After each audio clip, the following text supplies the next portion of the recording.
നമസ്കാരം, ഏവർക്കും ഭക്തമാനസം ചാനലിലേക്ക് വീണ്ടും സ്വാഗതം. ശ്രീമുരുക കഥയുടെ അവസാന ഭാഗത്തിലേക്ക് കടക്കുകയാണ്. ശൂരമുരുക യുദ്ധം. ആദ്യമായിട്ടാണ് ചാനൽ കാണുന്നതെങ്കിൽ സബ്സ്ക്രൈബ് ചെയ്ത് സപ്പോർട്ട് ചെയ്യുക. നേരം വെളുത്തു. അസുര ചക്രവർത്തി ഭടന്മാരെ അയച്ച് സേനാനായകന്മാരെ വരുത്തി യുദ്ധത്തിന് സന്നാഹമൊരുക്കി. അസുരപ്പട സമുദ്രം പോലെ അണിനിരന്നു. ചക്രവർത്തി തൻ്റെ സൈന്യശക്തിയിൽ അഭിമാനം കൊണ്ടു. ചക്രവർത്തി ജയിക്കട്ടെ എന്ന് അസുരന്മാർ ജയാരവമുയർത്തി. ദിവ്യായുധങ്ങൾ ധരിച്ച് തുമ്പപ്പൂ മാലയണിഞ്ഞ് ശൂരപത്മൻ പടക്കളത്തിലേക്ക് യാത്രയൊരുങ്ങി. അപ്പോൾ അതാ ആരോ 2 പേർ വരുന്നു. സിംഹമുഖന്റെ പുത്രൻ അതിശൂരനും താരകാസുരന്റെ പുത്രൻ അസുരേന്ദ്രനും. അസുര ചക്രവർത്തി അവരെ 2 പേരെയും പടത്തലവന്മാരായി വാഴിച്ച് യുദ്ധത്തിന് ആരംഭം കുറിക്കാൻ പടക്കളത്തിലേക്ക് അയച്ചു. പിന്നാലെ ശൂരപത്മനും യാത്രയായി. യുദ്ധക്കളത്തിലേക്ക് അസുരപ്പട ഒഴുകുന്നത് കണ്ടപ്പോൾ ദേവേന്ദ്രൻ ഭയപ്പെട്ടു. അസുരന്റെ യുദ്ധസന്നാഹങ്ങളെക്കുറിച്ചുള്ള വിവരം ദേവേന്ദ്രൻ ഉടനെ ശ്രീമുരുകനെ അറിയിച്ചു. ഭയപ്പെടരുത്, ശ്രീമുരുകൻ ദേവേന്ദ്രനെ ആശ്വസിപ്പിച്ചു. ശേഷം വായുദേവനോട് യുദ്ധത്തിനുള്ള രഥം കൊണ്ടുവരാൻ കൽപ്പിച്ചു. ശ്രീമുരുകൻ യുദ്ധത്തിനൊരുങ്ങി. ബ്രഹ്മാവ്, വിഷ്ണു, ഇന്ദ്രൻ തുടങ്ങിയ ദേവന്മാർ മുരുകനെ സ്തുതിച്ചു. യുദ്ധം ആരംഭിച്ചു. അതിശൂരന്റെയും അസുരേന്ദ്രന്റെയും മുന്നിൽ ഭൂതസൈന്യം പകച്ചു നിന്നു. അസുരകുമാരന്മാർ ഭൂതസൈന്യത്തെ അസ്ത്രങ്ങൾ പ്രയോഗിച്ച് അരിഞ്ഞു വീഴ്ത്താൻ തുടങ്ങിയപ്പോൾ അവർ ഉഗ്രന്റെയും വീരബാഹുവിന്റെയും നേതൃത്വത്തിൽ പാറക്കൂട്ടങ്ങളും മലകളും വൻമരങ്ങളും എടുത്തെറിഞ്ഞ് അസുരന്മാരോട് ഏറ്റുമുട്ടി. അസുരന്മാർ ആയുധങ്ങൾ പ്രയോഗിച്ച് അവയെ നശിപ്പിച്ചു. തുല്യശക്തികൾ തമ്മിലുള്ള ഘോരയുദ്ധം. ശൂരപത്മാവും ഭൂതസൈന്യവും തമ്മിൽ ഗംഭീര യുദ്ധം ആരംഭിച്ചു. നവവീരന്മാർ ഓരോരുത്തരായി അസുര ചക്രവർത്തിയോട് ഏറ്റുമുട്ടി. അങ്ങനെ അസുര ചക്രവർത്തിയോട് ഏറ്റുമുട്ടിയ ആ 8 പേരും യുദ്ധത്തിൽ പരാജയപ്പെട്ടു. ഇനി താമസിച്ചുകൂടാ. വീരബാഹു ഉടനെ ശൂരപത്മാവിനോട് ഏറ്റുമുട്ടാൻ പാഞ്ഞെടുത്തു. വീരബാഹുവിന്റെ വരവ് കണ്ട് അസുര ചക്രവർത്തി അവനെ കളിയാക്കി. തന്റെ ദൂതനായിരുന്നാൽ രക്ഷിക്കാമെന്നും അല്ലെങ്കിൽ കൊന്നുകളയുമെന്നും ഭീഷണിപ്പെടുത്തി. വിലയില്ലാത്ത വാക്കുകൾ പുലമ്പാതെ യുദ്ധത്തിന് ഒരുങ്ങാൻ വീരബാഹു ചക്രവർത്തിയെ വെല്ലുവിളിച്ചു. വീരബാഹുവിന്റെ അസ്ത്രങ്ങൾക്ക് ശൂരപത്മാസുരനെ തോൽപ്പിക്കാൻ അസാധ്യമാണെന്ന് വ്യക്തമായി. ഇനി എന്തു വേണം? ശ്രീമുരുകനെ ധ്യാനിച്ചു. വേലായുധം കൊണ്ട് തന്നെ അസുരനെ വധിക്കാൻ അപേക്ഷിച്ചു.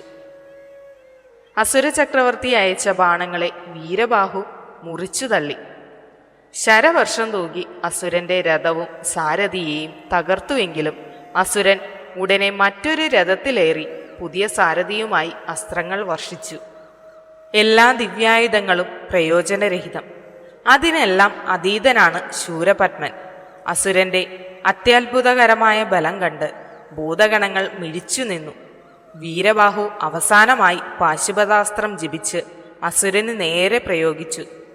പാശുപതാസ്ത്രം പാഞ്ഞെടുത്തപ്പോൾ അതേ അസ്ത്രം തന്നെ വീരബാഹുവിന്റെ നേർക്കും അസുരൻ പ്രയോഗിച്ചു. 2 പാശുപതാസ്ത്രങ്ങളും ഉഗ്രമായ ശബ്ദത്തോടെ ആകാശത്ത് ഏറ്റുമുട്ടി. ഒടുവിൽ അവ രണ്ടും തൊടുത്തുവിട്ടവരുടെ അടുത്തേക്ക് തന്നെ മടങ്ങിയെത്തി. തന്റെ ബലത്തിൽ അഹങ്കരിച്ച ശൂരപത്മൻ ദണ്ഡായുധം കൊണ്ട് വീരബാഹുവിന്റെ മാറിടത്തിലടിച്ചു. ബോധമറ്റ് ഭൂതഗണ സൈന്യാധിപൻ നിലംപതിച്ചു. ശൂരപത്മാവ് മുരുകനെ വെല്ലുവിളിച്ചുകൊണ്ട് അസുരന്മാരുടെ മധ്യത്തിൽ ഞെളിഞ്ഞു നിൽക്കുകയാണ്. മുരുകൻ ബാലനാണ്, ഒന്നും അറിയാത്തവനുമാണ്. അസുരൻ കളിയാക്കി. ബ്രഹ്മവിഷ്ണു ദേവന്മാർക്ക് പോലും ഭയമുണ്ടാക്കുന്നവരാണ് താനെന്ന സത്യം ആ ബാലൻ അറിയാമായിരുന്നെങ്കിൽ ഈ സാഹസത്തിന് മുതിരുമോ? മുരുകൻ ഒന്നും പ്രതികരിച്ചില്ല. മന്ദസ്മിതം പൊഴിക്കുക മാത്രമേ ചെയ്തുള്ളൂ. ശ്രീമുരുകൻ അസുരപ്പടയുടെ നേരെ ചക്രായുധം പ്രയോഗിച്ചു. ആ ചക്രായുധത്തിൽ അസുരപ്പടയിലെ ഓരോരുത്തരും ചത്തുവീണു. ശൂരപത്മാസുരന്റെ സഹോദര പുത്രന്മാരും മരിച്ചു വീണു. ഇതിൽ അരിശം പൂണ്ട സിംഹമുഖൻ ശ്രീമുരുകന് നേരെ പാഞ്ഞെടുത്തു.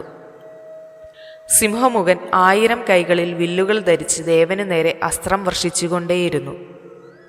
1000 കൈകളിൽ ധരിച്ചിരിക്കുന്ന വില്ലുകൾ ഒരൊറ്റ അമ്പുകൊണ്ട് എയ്തു മുറിച്ചു. എന്നാൽ മുറിച്ചു കളഞ്ഞ കൈകൾ വീണ്ടും മുളച്ചു വരുന്നു. മുരുകൻ തെല്ല് നേരം മിഴിച്ചു നിന്നുപോയി. വീണ്ടും 1000 ബാണങ്ങളെയ്ത് 1000 തലകളും 2000 കരങ്ങളും മുറിച്ചു വീഴ്ത്തി. ഫലമില്ല. വീണ്ടും തലകളും കൈകളും ശക്തിയോടെ വളർന്നു വന്നു.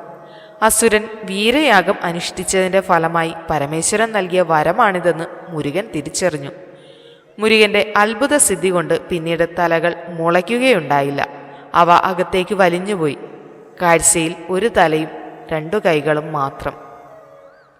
ശ്രീമുരുകൻ അസുരന് നേരെ കുലിശം എന്ന ദിവ്യായുധം പ്രയോഗിച്ചു. അത് നെഞ്ചിൽ തറച്ചപ്പോൾ അവൻ പിടഞ്ഞു പിടഞ്ഞ് നിലംപതിച്ചു. മല പോലെ വീണ് ചത്തുമലച്ചു. തൻ്റെ സഹോദരൻ്റെ മരണം മുന്നിൽ കണ്ട ശൂരപത്മാസുരന് സഹിക്കാൻ പറ്റിയില്ല. അദ്ദേഹം സമനില തെറ്റിയ പോലെ പലതും പുലമ്പി. ശൂരപത്മാസുരൻ ചക്രവാക പക്ഷിയായി ചമന്നു ഭൂതഗണങ്ങളെ കൊത്തിമുറിവേൽപ്പിച്ചു. ചിറകുകൾ കൊണ്ട് ആഞ്ഞടിച്ചു ദ്രോഹിച്ചു. മുരുകൻ ഇത് സഹിച്ചില്ല. ഭഗവാൻ മയിലിൻ്റെ പുറത്തേറി വന്ന് അസുരനെ എതിരിട്ടു. അങ്ങനെ അസുരന്റെ മായാപ്രയോഗങ്ങളെല്ലാം മുരുകൻ പരാജയപ്പെടുത്തി. ഒടുവിൽ ശൂരപത്മൻ മുരുകന്റെ മുന്നിൽ എന്തു ചെയ്യണമെന്നറിയാതെ മിഴിച്ചു നിന്നു. ആ കണ്ണുകൾക്ക് ഭഗവാന്റെ രൂപം ദർശിക്കാൻ ഇടവന്നപ്പോൾ അസുരൻ ദിവ്യജ്ഞാനിയായി മാറി. വിശ്വരൂപം ദർശിച്ചുവെങ്കിലും അസുരൻ വീണ്ടും മായാമോഹിതനായി ഭവിച്ചു. മുരുകനോട് യുദ്ധം ചെയ്യുന്നതിന് മറ്റൊരു ഭീകരരൂപം ധരിച്ചു. മുരുകനെയും ദേവന്മാരെയും ഭക്ഷിക്കാൻ തീരുമാനിച്ച് അവൻ ആകാശത്തേക്കുയർന്നു. ദേവന്മാർ ഭയപ്പെട്ടോടി. ദേവേന്ദ്രന്റെ സഹായത്തോടെ മുരുകന്റെ അടുത്തെത്തി. മുരുകൻ ശക്തിവേലായുധത്തെ പ്രയോഗിച്ച് അസുരൻ വലിയ മാവായി രൂപം പൂണ്ടു. ദിവ്യായുധം വൃക്ഷത്തെ 2ആയി പിളർത്തി. ശക്തിവേലായുധം അസുരന്റെ നെഞ്ചു തുളച്ചു. ദിവ്യപ്രകാശം പരന്നു. ഒടുവിൽ ആ പ്രകാശം മുരുകന്റെ ശരീരത്തിൽ വന്നടഞ്ഞു. 2 കഷ്ണങ്ങളായി പിളർന്ന അസുരന്റെ ഒരു ഭാഗം മയിലായും അടുത്ത ഭാഗം കോഴിയായും രൂപം പ്രാപിച്ച് മുരുകനോട് ഏറ്റുമുട്ടാൻ കുതിച്ചു. കോഴിയോട് ഭഗവാൻ രഥത്തിൽ ധ്വജരൂപത്തിൽ കുടികൊള്ളാൻ ആജ്ഞാപിച്ചു. കോഴി കൽപ്പന ശിരസാ വഹിച്ച് ഉച്ചത്തിൽ കൂകി വിളിച്ച് ഭഗവാനെ വന്ദിച്ചു. മുരുകൻ മയിലിൻ്റെ പുറത്തു കയറി സർവത്ര സഞ്ചരിച്ച് സർവരെയും അനുഗ്രഹിച്ചു. അസുരപത്നിമാർ യഥാവിധി അഗ്നിപ്രവേശം ചെയ്ത് ജീവനൊടുക്കി.